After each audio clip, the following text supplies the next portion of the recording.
শুরুতে জানিয়ে দেব, ইসরায়েলি গাজায় যুদ্ধবিরতির পথে বাধা হয়ে দাঁড়িয়েছে অভিযোগ হামাসের। জানিয়ে দেব, ন্যাটোর পরবর্তী মহাসচিব হতে যাচ্ছেন মার্ক রুট। এছাড়া রয়েছে রাশিয়া জব্দকৃত সম্পদ ইউক্রেনে দেবে G7। সর্বশেষ জানিয়ে দেব, যুদ্ধবিরতি চুক্তির প্রক্রিয়ায় শেষ মুহূর্তে গাজা যুদ্ধ ভয়ঙ্কর হয়ে উঠেছে। ইসরায়েল গাজায় যুদ্ধবিরতির পথে বাধা হয়ে দাঁড়িয়েছে অভিযোগ হামাসের। গাজায় যুদ্ধবিরতি নিয়ে মার্কিন পররাষ্ট্রমন্ত্রী অ্যান্টনি ব্লিংকেনের ভূমিকা নিয়ে প্রশ্ন তুলেছে ফিলিস্তিনের ইসলামী প্রতিরোধ আন্দোলন ও গাজার শাসক গোষ্ঠী হামাস।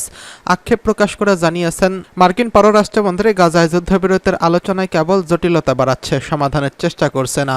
মঙ্গলবার গাজায় যুদ্ধবিরতির প্রতিষ্ঠার পরিকল্পনার ব্যাপারে হামাসের দেওয়া প্রস্তাব বাস্তবায়নযোগ্য নয় বলে মন্তব্য করার পর সংগঠনটি এই প্রতিক্রিয়া জানালো।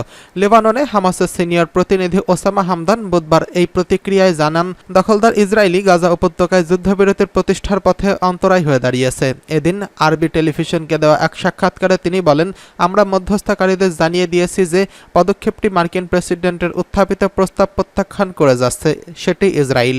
এছাড়া মার্কিন প্রশাসন গাজায় স্থায়ী যুদ্ধবিরতি প্রতিষ্ঠার জন্য যে কোনো শক্ত প্রতিশ্রুতি এড়িয়ে যেতে ইসরায়েলকে সহযোগিতা করছে। গাজায় যুদ্ধবিরতির ব্যাপারে হামাসের প্রস্তাব বাস্তবায়নযোগ্য নয় বলে মার্কিন পররাষ্ট্রমন্ত্রী যে বক্তব্য দিয়েছেন তার প্রত্যাখ্যান করে হামাস এই জ্যেষ্ঠ প্রতিনিধি বলেন, ব্লিংকেন আসলে কোনো সমস্যা সমাধানের চেষ্টা করছে না, বরং তিনি নিজেই সমস্যাকে জটিল করছেন। মূলত এই সমস্যা একটি অংশ হয়ে দাঁড়িয়েছেন। হামাসের এই নেতা বলেন, যুদ্ধবিরতির যে প্রস্তাব মার্কিন প্রেসিডেন্ট তুলে ধরেছেন এবং যেটি প্রস্তাব আকারে জাতিসংঘের নিরাপত্তা পরিষদে পাশ হয়েছে, সেটির ব্যাপারে ওয়াশিংটন দাবি করেছে যে ইসরায়েল তা মেনে নিয়েছে। কিন্তু আমরা তেল আবিবের পক্ষ থেকে তেমন কোনো সম্ভাব্য বক্তব্য শুনিনি, বরং ইসরায়েল বরাবরই স্থায়ী যুদ্ধবিরতির প্রস্তাব এড়িয়ে যাচ্ছে। হামদান বলেন, ইসরায়েল মূলত সামান্য যুদ্ধবিরতি দিয়ে নিজের পণবন্দীদের মুক্ত করে আবার গণহত্যা শুরু করতে চায়, কিন্তু হামাস তা হতে দেবে না। লেবাননে হামাসের প্রতিনিধি বলেন, যুদ্ধ বন্ধের পর গাজায় কি হবে, ব্লিংকেন বারবার সেই পরিকল্পনা তুলে ধরেছেন, কিন্তু যুদ্ধ বন্ধের পর গাজায় কি হবে সেটি ফিলিস্তিনিরা তার কাছে জিজ্ঞাসা করবে না, বরং সেটি একান্তই ফিলিস্তিনিদের ব্যাপার এবং তারাই এই প্রশ্নের উত্তর খুঁজে নেবে। এদিকে ন্যাটোর পরবর্তী মহাসচিব হতে পারেন মার্ক রুট। নেদারল্যান্ডসের বিদায়ী প্রধানমন্ত্রী মার্ক রুট পশ্চিমা সামরিক জোট ন্যাটোর পরবর্তী মহাসচিব মনোনীত হতে পারেন। বৃহস্পতিবার ফিনিশ প্রেসিডেন্ট আলেকজান্ডার স্টাব এক সংবাদ সম্মেলনে এই তথ্য জানিয়েছেন। ন্যাটোর বর্তমান মহাসচিব জেন্স স্টলটেনবার্গ, তিনি নরওয়ের সাবেক প্রধানমন্ত্রী ছিলেন। গত বছরের জুলাই তার মেয়াদ শেষ হয়। রাশিয়া ইউক্রেনের যুদ্ধের মুখে তাকে দ্বিতীয়বারের মতো দায়িত্ব দেওয়া হয়। জুলাইয়ের তার মেয়াদ শেষ হবে। 1949 সালের 4 জুলাই পশ্চিমা সামরিক জোট ন্যাটো প্রতিষ্ঠা হয়। বর্তমানে এর সদস্য 32টি। রাশিয়া ইউক্রেনের আক্রমণের মধ্যে সুইডেন ও ফিনল্যান্ড ন্যাটোর সদস্যপদের জন্য আবেদন করেন। প্রথমে ফিনল্যান্ডের সদস্যপদ পায়। তুরস্কের দীর্ঘ আপত্তি শেষে সুইডেনের চলতি বছরের 8 মার্চ ন্যাটোর সদস্যপদ পায়। এদিকে রাশিয়া জব্দকৃত সম্পদ ইউক্রেনকে দেবে G7। রাশিয়ার কাছ থেকে জব্দকৃত সম্পদ ইউক্রেনকে দিতে সম্মত হয়েছেন বলে বিশ্বের শীর্ষ ধনী 7 দেশের জোট G7। এমনটাই উঠে এসেছে ব্রিটিশ সংবাদ মাধ্যম বিবিসির প্রতিবেদন থেকে। বৃহস্পতিবার ইতালি থেকে শুরু হওয়া সম্মেলনে সদস্য দেশ যুক্তরাষ্ট্র, Britain, Canada, France, Italy, Germany, Japan ছাড়াও আরও বেশ কয়েকটি দেশের নেতারা অংশগ্রহণ করবেন। যুক্তরাষ্ট্রের দেওয়া প্রস্তাব অনুসারে রাশিয়া জব্দ করা সম্পদ থেকে G7 অন্তর্ভুক্ত দেশগুলোর প্রতি বছর ইউক্রেনের জন্য $5,000 কোটি তহবিল সংগ্রহ করতে পারে বলে ধারণা করা হচ্ছে। ইতালিতে শুরু হওয়া G7 এর বৈঠকের বিষয়টি ছাড়াও গাজায় চলমান ইসরায়েলি আগ্রাসন, অভিবাসন, অর্থনৈতিক নিরাপত্তা ও কৃত্রিম বুদ্ধিমত্তার বিষয়ে আলোচনা হবে।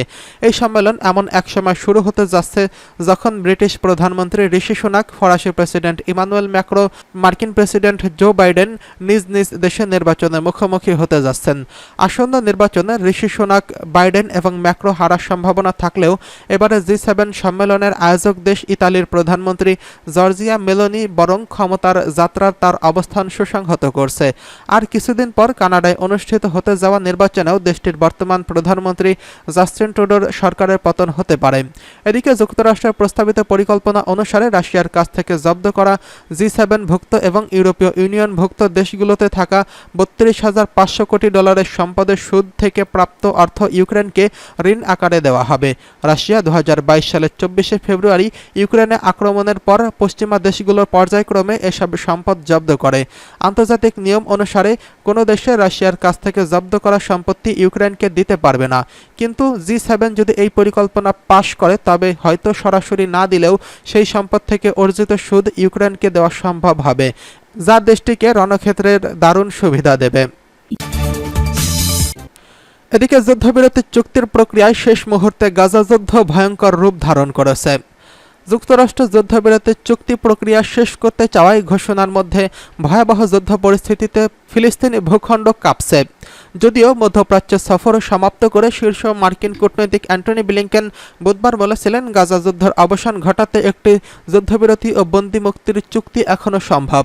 হামাসের মিত্র লেবাননে ইরান সমর্থিত প্রতিরোধ যোদ্ধারা এদের আন্দোলনে হিজবুল্লাহর উত্তর ইসরায়েলে রকেট হামলা চালিয়েছে। ইসরায়েলি হামলায় হিজবুল্লাহর একজন সিনিয়র কমান্ডার নিহত হওয়ার একদিন পর তারা এই হামলা চালায়। মার্কিন প্রেসিডেন্ট জো বাইডেনের গাজা যুদ্ধবিরতির রোডম্যাপ প্রচারের জন্য একটি সফরে শেষ পর্যায়ে দোহায় ব্লিংকেন বলেন, মার্কিন যুক্তরাষ্ট্রের চুক্তিটি শেষ করতে আঞ্চলিক অংশীদারদের সঙ্গে কাজ করবে। হামাস মঙ্গলবার মধ্যস্থতাকারী কাতার ও মিশরের সঙ্গে তাদের প্রতিক্রিয়া জমা দিয়েছেন। ব্লিংকেন বলেছেন, প্রস্তাবিত সংশোধনীর কিছু কার্যযোগ্য এবং কিছু সম্পাদনযোগ্য নয়। হামাসের একজন সিনিয়র কর্মকর্তা ওসামা হামদান বলেন, তারা একটি স্থায়ী যুদ্ধবিরতি এবং গাজা থেকে ইসরায়েলি সৈন্যদের সম্পূর্ণ প্রত্যাহার করতে চেয়েছেন, তবে ইসরায়েল এই দাবি প্রত্যাখ্যান করেছে। জাতিসংঘের নিরাপত্তা পরিষদ ও আরব শক্তিগুলোর অনুমোদিত ৩ পর্যায়ে পরিকল্পনায় ৬ সপ্তাহের যুদ্ধবিরতি, বন্দি বিনিময় ও গাজায় আন্তর্জাতিকভাবে সমর্থিত পুনর্গঠন অন্তর্ভুক্ত হয়েছে। মার্কিন জাতীয় নিরাপত্তার উপদেষ্টা জ্যাক সুলিভান বলেন, হামাসের অনেক দাবি ছোট এবং অপ্রত্যাশিত নয়। অন্য দাবিগুলো জাতিসংঘের নিরাপত্তা পরিষদের রেজুলেশনে যা উল্লেখ করা হয়েছিল তার চেয়ে অনেক বেশি আলাদা। ব্লিংকেন বলেন, ইসরায়েল এই পরিকল্পনার পেছনে ছিল, তবে ইসরায়েলের প্রধানমন্ত্রী বেঞ্জামিন নেতানিয়াহু এবং তার সরকারের উগ্র ডানপন্থী সদস্যরা এই চুক্তির তীব্র বিরোধিতা করে। তারা এখনও আনুষ্ঠানিকভাবে এটিকে সমর্থন করেনি। নেতানিয়াহুর কার্যালয় বলেছে, দেশটির উত্তরে পরিস্থিতি উন্নয়ন ও বন্দি মুক্তির ইস্যুতে হামাসের নেতিবাচক প্রতিক্রিয়ার আলোকে তিনি বুধবার একটি নিরাপত্তা মূল্যায়নের বৈঠকের আহ্বান করেন। ব্লিংকেন আশা প্রকাশ করেন, চুক্তির মতপার্থক্যগুলো নিরসন করা যেতে পারে। তিনি বলেন, আমাদের দেখতে হবে আগামী দিনে সেই ফাঁকগুলো পূরণ করা যায় কিনা। বৃহস্পতিবার এক বিবৃতিতে হামাস ব্লিংকেনকে ইসরায়েলের উপর সরকারি চাপ দেওয়ার আহ্বান জানিয়েছেন। হামাস বলছে, তিনি ইসরায়েলের সর্বশেষ যুদ্ধবিরতির প্রস্তাবে চুক্তির বিষয়ে কথা বলে চলেছেন, কিন্তু আমরা কোনো ইসরায়েলি কর্মকর্তাকে এ বিষয়ে কথা বলতে শুনিনি। রক্তক্ষয়ী গাজা যুদ্ধ এখন ৯ম মাস চলছে। লেবাননের সঙ্গে ইসরায়েলের উত্তর সীমান্তে ভয়াবহ সহিংসতা তীব্র আকার ধারণ করেছে। লেবাননের একটি সামরিক সূত্র বলেছে, মঙ্গলবার একটি ইসরায়েলি হামলায় হিজবুল্লাহর এক কমান্ডারকে হত্যা করা হয়েছে। গাজা যুদ্ধ শুরু হওয়ার পর থেকে ইসরায়েল ও হিজবুল্লাহর মধ্যে প্রায় প্রতিদিনই গুলি বিনিময় হচ্ছে। বুধবার হিজবুল্লাহ প্রায় ১৫০টি রকেট ও ক্ষেপণাস্ত্রের ৩টি ঢেউ উত্তর ইসরায়েলের দিকে আছড়ে পড়েছে।